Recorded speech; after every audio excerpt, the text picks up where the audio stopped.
آخر حضور پاک صلی اللہ علیہ وآلہ وسلم نے 9 سال کی بچی حضرت عائشہ سے نکاح کیوں کیا؟ حضور پاک صلی اللہ علیہ وآلہ وسلم نے حضرت ابوبکر سے ایک رضی اللہ تعالیٰ عنہ کے پاس ان کی بیٹی حضرت عائشہ کے لیے نکاح کا پیغام بھیجا۔ حضرت ابوبکر صدیق رضی اللہ تعالیٰ عنہ نے آپ سے کہا، لیکن حضور پاک میں تو آپ کا بھائی ہوں، تو اس طرح تو عائشہ آپ کی بھتیجی ہے اور سچا بھتیجی کا نکاح تو نہیں ہو سکتا۔ تو حضور پاک صلی اللہ علیہ وآلہ وسلم نے حضرت ابوبکر صدیق سے کہا، لیکن عائشہ تو میرے۔ بسم اللہ الرحمن الرحیم۔ ام المومنین حضرت عائشہ رضی اللہ تعالیٰ عنہ کے والدہ ماجدہ حضرت ام غمان رضی اللہ تعالیٰ عنہ کا پہلا نکاح عبداللہ زادی سے ہوا۔ عبداللہ کی موت کے بعد آپ حضرت سیدنا ابوبکر صدیق رضی اللہ تعالیٰ عنہ کے نکاح میں آئیں۔ اللہ تعالیٰ نے ان کے بطن سے حضرت سیدنا ابوبکر صدیق رضی اللہ تعالیٰ عنہ کو ایک بیٹا حضرت عبد الرحمن اور ایک بیٹی حضرت عائشہ صدیقہ رضی اللہ تعالیٰ عنہا نصیب فرمائی۔ ام المومنین حضرت عائشہ صدیقہ رضی اللہ تعالیٰ عنہ خلیفۃ المسلمین حضرت سیدنا ابوبکر صدیق رضی اللہ تعالیٰ عنہ کے مقدس اور مبارک خاندان میں پیدا ہوئیں۔ جب نبی کریم صلی اللہ علیہ وآلہ وسلم حضرت سیدنا ابوبکر صدیق کے گھر میں بنی ہوئی مسجد میں تشریف لاتے ہیں اور قرآن پاک کی تلاوت فرماتے ہیں تو ام المومنین حضرت عائشہ صدیقہ رضی اللہ تعالیٰ عنہا ایسے وقت میں موجود رہتی ہیں اور فیض اٹھاتی۔ ہر چند کہ بچپن کا زمانہ ہی ہوتا ہے، لیکن اللہ رب العزت نے جس مقدس بندے کو نوازنا اور بلند مقامات پر پہنچانا ہوتا ہے، وہ ابتدا سے ہی انہیں بے پناہ صلاحیتوں اور خوبیوں سے مالا مال فرما دیتا ہے۔ ایک واقعہ حضرت امام ولی الدین محمد بن عبد الخطیب رحمۃ اللہ علیہ مشکلات شریف میں نقل فرماتے ہیں کہ حضرت عائشہ رضی اللہ تعالیٰ عنہا گڑیوں سے کھیل رہی تھی۔ ان گڑیوں میں ایک گھوڑا بھی تھا جس کے دائیں بائیں 2 پر لگے ہوئے تھے۔ نبی کریم صلی اللہ علیہ وآلہ وسلم کا وہاں سے گزر ہوا تو آپ نے گھوڑے کے بارے میں دریافت فرمایا کہ یہ کیا ہے؟ تو حضرت عائشہ رضی اللہ تعالیٰ عنہا نے جواب دیا کہ یہ گھوڑا ہے۔ آپ صلی اللہ علیہ وآلہ وسلم نے فرمایا کہ گھوڑے کے پر تو نہیں ہوتے؟ تو حضرت عائشہ رضی اللہ تعالیٰ عنہا نے فرمایا، کیوں نہیں ہوتے؟ حضرت سلیمان علیہ السلام کے گھوڑے کے پر تو تھے۔ جب ام المومنین حضرت خدیجہ رضی اللہ تعالیٰ عنہا اس دنیا سے رخصت ہو گئیں تو نبی کریم صلی اللہ علیہ وآلہ وسلم تھوڑے غمگین رہنے لگے۔ تو حضرت خویلہ بنت حکیم رضی اللہ تعالیٰ عنہا نبی کریم صلی اللہ علیہ وآلہ وسلم کے پاس آئیں اور عرض کیا، یا رسول اللہ صلی اللہ علیہ وآلہ وسلم، آپ دوسرا نکاح فرما لیجئے۔ آپ صلی اللہ علیہ وآلہ وسلم نے فرمایا، کیسے کروں؟ حضرت خویلہ رضی اللہ تعالیٰ عنہا نے عرض کیا، آپ چاہیں تو بیوہ عورت سے یا کنواری لڑکی سے نکاح کر لیں۔ آپ نے فرمایا، کون کنواری ہیں اور کون بیوہ ہے؟ حضرت خویلہ رضی اللہ تعالیٰ عنہا نے عرض کیا، بیوہ تو سودا بنت زماں ہے اور کنواری تو اس شخص کی بیٹی ہے جو ساری کائنات میں آپ کو بہت عزیز ہے، یعنی عائشہ بنت ابوبکر۔ نبی کریم صلی اللہ علیہ وآلہ وسلم نے فرمایا کہ بہتر ہے کہ تم عائشہ کے بارے میں بات چیت کرو۔ حضرت خویلہ رضی اللہ تعالیٰ عنہا فرماتی ہیں کہ میں اس کے بعد سیدہ رومان رضی اللہ تعالیٰ عنہا کے پاس گئی اور ان سے کہا کہ تمہارے لیے بہت عظیم خوشخبری ہے جس میں دنیا اور آخرت دونوں کی بھلائی چھپی ہوئی ہے۔ انہوں نے کہا کہ وہ کون سی خوشخبری ہے؟ میں نے کہا کہ نبی کریم صلی اللہ علیہ وآلہ وسلم نے حضرت عائشہ سے نکاح کا ذکر فرمایا ہے۔ انہوں نے جواب دینے کے بجائے کہا کہ حضرت ابوبکر صدیق رضی اللہ تعالیٰ عنہ تشریف لانے ہی والے ہیں۔ حضرت خویلہ رضی اللہ تعالیٰ عنہ فرماتی ہیں کہ کچھ ہی دیر کے بعد حضرت ابوبکر صدیق رضی اللہ تعالیٰ عنہ تشریف لائے تو میں نے ان سے اس بات کا ذکر کیا تو انہوں نے فرمایا، کیا یہ ان کے لیے صحیح ہے؟ ایسا تو ان کی بھتیجی ہے۔ حضرت خویلہ رضی اللہ تعالیٰ عنہ نے واپس آ کر نبی کریم صلی اللہ علیہ وآلہ وسلم سے اس بارے میں پوچھا تو آپ صلی اللہ علیہ وآلہ وسلم نے فرمایا کہ ابوبکر میرے اسلامی بھائی ہیں اور اسلامی بھائیوں کے ہاں نکاح کرنا جائز ہے۔ جب یہ بات حضرت سیدنا ابوبکر صدیق رضی اللہ تعالیٰ عنہ کو معلوم ہوئی تو انہوں نے اس مبارک ترین رشتے کو فوراً ہی قبول کر لیا، لیکن چونکہ اس سے پہلے حضرت عائشہ رضی اللہ تعالیٰ عنہ کی نسبت زبیر بن مطعم کے بیٹے سے ہو چکی تھی۔ وعدہ خلافی نہ ہو جائے اس لیے ان لوگوں سے بھی پوچھنا ضروری تھا۔ حضرت خویلہ رضی اللہ تعالیٰ عنہ فرماتی ہیں کہ حضرت ابوبکر صدیق رضی اللہ تعالیٰ عنہ زبیر بن مطعم کے گھر تشریف لے گئے۔ فرمایا کہ آپ لوگوں نے ہمارے بچے کا رشتہ مانگا تھا، اب تم اس بارے میں کیا کہتے ہو؟ زبیر بن مطعم کے گھر والے اب تک مسلمان نہ ہوئے تھے۔ مطعم نے اپنی بیوی سے اس بارے میں پوچھا تو اس نے کہا اگر یہ لڑکی عائشہ صدیقہ رضی اللہ تعالیٰ عنہا ہمارے گھر آ گئی تو ہمارا لڑکا بھی اپنے باپ دادا کے دین سے پھر جائے گا، اس لیے ہمیں کسی صورت یہ بات منظور نہیں۔ حضرت سیدنا ابوبکر صدیق رضی اللہ تعالیٰ عنہ ان دونوں کی رائے جان لینے کے بعد وہاں سے تشریف لائے۔ اب آپ کو بعد میں کوئی خطرہ نہ تھا، ان کی خوشیاں اور مسرت کی کوئی انتہا نہ تھی۔ وہاں سے آنے کے بعد حضرت ابوبکر صدیق نے حضرت خویلہ رضی اللہ تعالیٰ عنہ سے کہا کہ نبی کریم صلی اللہ علیہ وآلہ وسلم سے جا کر کہو آپ کا پیغام مجھے بصر و چشم قبول ہے، آپ تشریف لے آئیں۔ سیدنا ابوبکر صدیق رضی اللہ تعالیٰ عنہ کا پیغام سن کر نبی کریم صلی اللہ علیہ وآلہ وسلم تشریف لائے تو حضرت ابوبکر صدیق رضی اللہ تعالیٰ عنہ نے حضرت عائشہ رضی اللہ تعالیٰ عنہا سے آپ کا نکاح کر دیا۔ حق مہر کی مقدار 400 درہم مقرر ہوئی۔ ام المومنین حضرت عائشہ صدیقہ رضی اللہ تعالیٰ عنہا جب نکاح کے بعد مکہ مکرمہ سے ہجرت فرما کر مدینہ منورہ تشریف لائیں تو اس وقت آپ نے اپنے رشتہ داروں کے ساتھ بنو حارث ابن خزرج کے محلے میں قیام فرمایا۔ یہاں حضرت عائشہ اپنی والدہ کے ساتھ 7 یا 8 مہینے تک مقیم رہیں۔ اس وقت مدینہ منورہ کی آب و ہوا بڑی سخت تھی کہ اس کی وجہ سے مدینہ منورہ ہجرت کر کے آنے والے اکثر حضرات بیمار ہونے لگے۔ خود حضرت ابوبکر صدیق رضی اللہ تعالیٰ عنہ اور ان کی صاحبزادی حضرت عائشہ صدیقہ رضی اللہ تعالیٰ عنہ بھی بیمار ہو گئیں۔ حضرت عائشہ صدیقہ رضی اللہ تعالیٰ عنہ جب صحت یاب ہوئیں تو حضرت ابوبکر صدیق رضی اللہ تعالیٰ عنہ نبی کریم صلی اللہ علیہ وآلہ وسلم کی بارگاہ میں حاضر ہوئے اور درخواست کی کہ یا رسول اللہ آپ اپنی بیوی کو اپنے گھر بلوا لیجیے۔ حضرت محمد مصطفیٰ صلی اللہ علیہ وآلہ وسلم نے ارشاد فرمایا اس وقت میرے پاس حق مہر ادا کرنے کے لیے رقم نہیں ہے۔ حضرت ابوبکر صدیق رضی اللہ تعالیٰ عنہ نے عرض کیا یا رسول اللہ میری دولت قبول فرما لیجیے۔ چنانچہ نبی کریم صلی اللہ علیہ وآلہ وسلم نے حضرت ابوبکر صدیق رضی اللہ تعالیٰ عنہ سے رقم قرض لے کر حضرت عائشہ صدیقہ کو بھجوا دیا۔ چند عورتیں دلہن کو لینے کے لیے حضرت ابوبکر صدیق کے گھر گئیں۔ حضرت ام رومان رضی اللہ تعالیٰ عنہ نے حضرت عائشہ صدیقہ رضی اللہ تعالیٰ عنہ کو آواز اس وقت وہ اپنی سہیلیوں کے ساتھ جولا جھولنے میں مصروف تھیں۔ حضرت عائشہ رضی اللہ تعالیٰ عنہ کی والدہ حضرت ام رومان رضی اللہ تعالیٰ عنہ نے ان کا منہ دھلوایا، بال سنوارے اور پھر ان کو اس جگہ لے گئیں جہاں انصار کی خواتین بیٹھی ہوئی تھیں۔ حضرت عائشہ صدیقہ رضی اللہ تعالیٰ عنہ دلہن بنی ہوئی تھی۔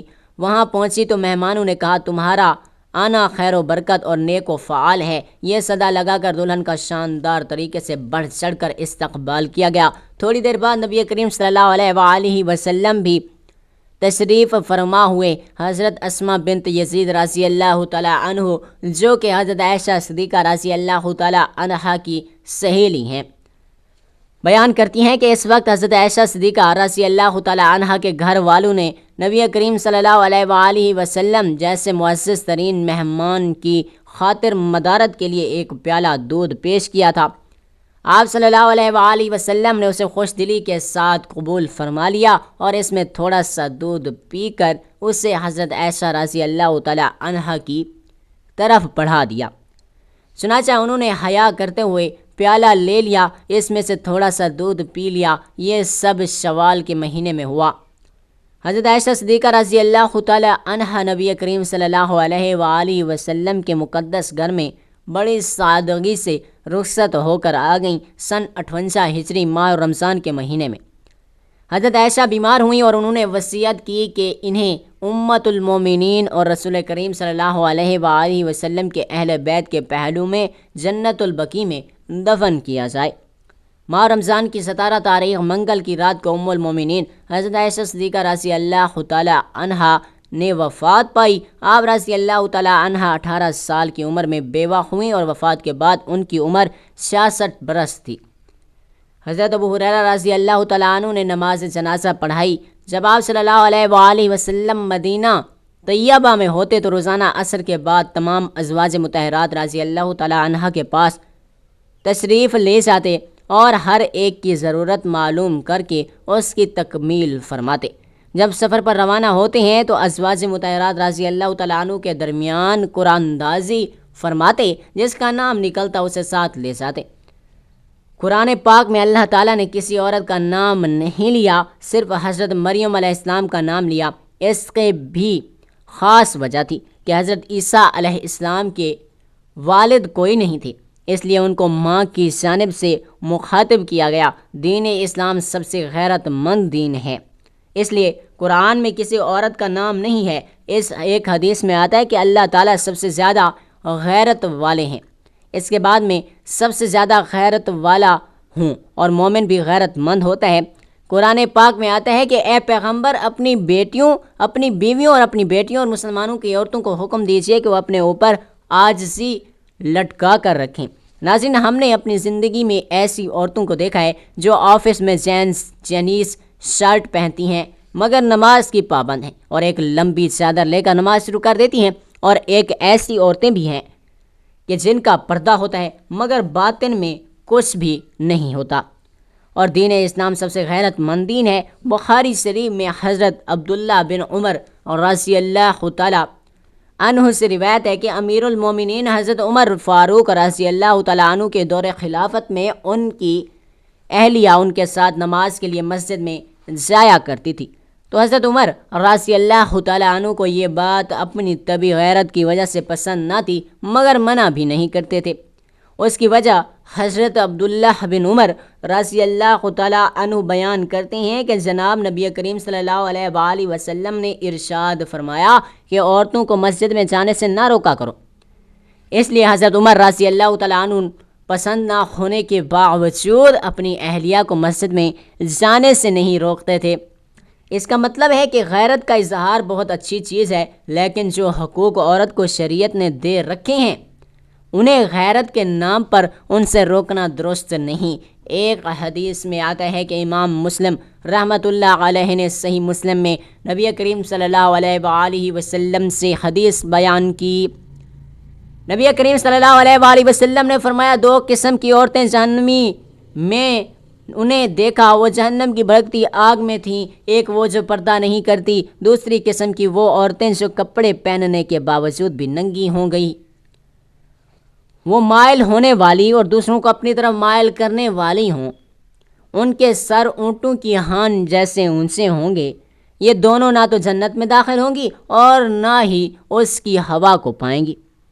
میں نے ایسی عورتوں کو بھی دیکھا ہے جن کو دیکھ کر مجھے یہ حدیث پاک یاد آ جاتی ہے، خاص طور پر ایسی عورتیں جن کو سوشل میڈیا پر مشہور ہونے کا شوق ہے، بلکہ جنون ہے۔ ایک حدیث میں ہے، حضرت عبداللہ بن عمر رضی اللہ تعالیٰ عنہ سے روایت ہے کہ رسول اکرم صلی اللہ علیہ وآلہ وسلم نے ارشاد فرمایا، جو شخص دنیا میں نمائش اور شہرت کا لباس زیب تن کرتا ہے اسے قیامت کے دن ذلت اور رسوائی کا لباس پہنایا جائے گا، پھر اس میں آگ بھڑکا دی جائے گی۔ سوشل میڈیا کو اپنے علمی اضافے کے لیے استعمال کریں، یا الادین کا چراغ ہے، اور اس طرح کے ہزاروں سائنسی گروپ ہیں اور لاکھوں اسلامی پیجز وغیرہ، ان پر جا کر سائنسی تحریر پڑھیں اور اپنی زندگی با مقصد بنائیں، کیونکہ جو باتیں کتب میں نہیں مل سکتی وہ ان گروپس میں مل جائیں گی۔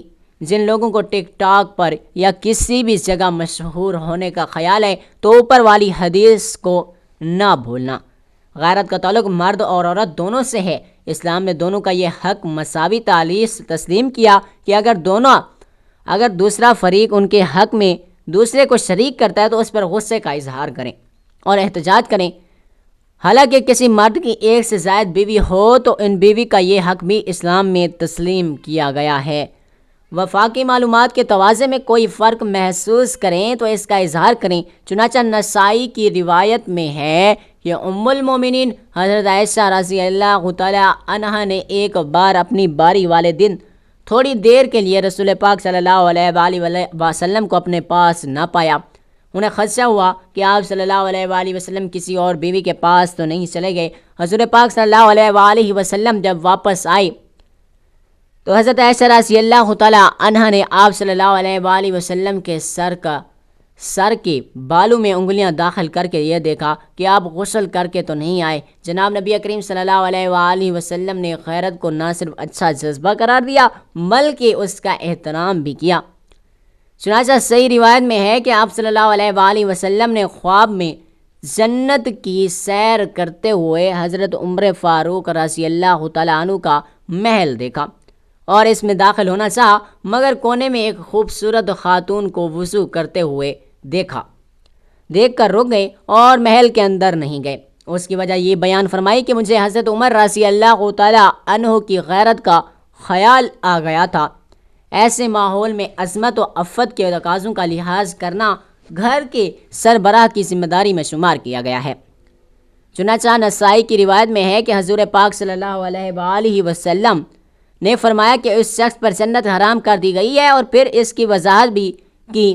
آپ صلی اللہ علیہ وآلہ وسلم نے خود فرمایا کہ وہ شخص جو اپنے گھر والوں میں بے حیائی کی باتیں برداشت کر لیں، وجہ تحریر یہ ہے کہ یہ جس محال میں مرضی ہو اپنے من کو صاف رکھیں، کسی کے متعلق بدگمانی نہ کریں، آپ کتنے بھی بڑے عہدے پر ہوں پر کبھی دین پر انگلی نہ اٹھائیں۔ ہمارا دین اس بات کو سخت ناپسند کرتا ہے اور اس کا بدلہ لے کر رہتا ہے۔ یہ بات باریک نکتہ کی بات ہے، کیونکہ ہمارا دین سب سے غیرت مند ہے اور اپنے گھمنڈ سے اور عہدے کی وجہ سے بعض دفعہ دین پر اعتراض کر دیتے ہیں۔ تاریخ روایت میں آتا ہے کہ حضرت عثمان رضی اللہ تعالیٰ عنہ سے خلافت دستبرداری کا مطالبہ کرنے والے باغی جو آپ کو شہید کرنے کے لیے گھر میں داخل ہوئے تو امیر المومنین رضی اللہ تعالیٰ عنہ کی اہلیہ محترمہ حضرت نائلہ رضی اللہ تعالیٰ عنہ نے عربوں کی روایت کے مطابق سر کے بال بکھیر کر حملہ آوروں پر رحم و وداعی دینا شروع کر دی۔ اس پر حضرت عثمان رضی اللہ تعالیٰ عنہ نے دور سے چلا کر آواز دی کہ اپنی چادر اوڑھ کر رکھو، کیونکہ تمہارے ننگا سر ہونا میرے لیے ان لوگوں کے حملے سے زیادہ خطرناک ہے۔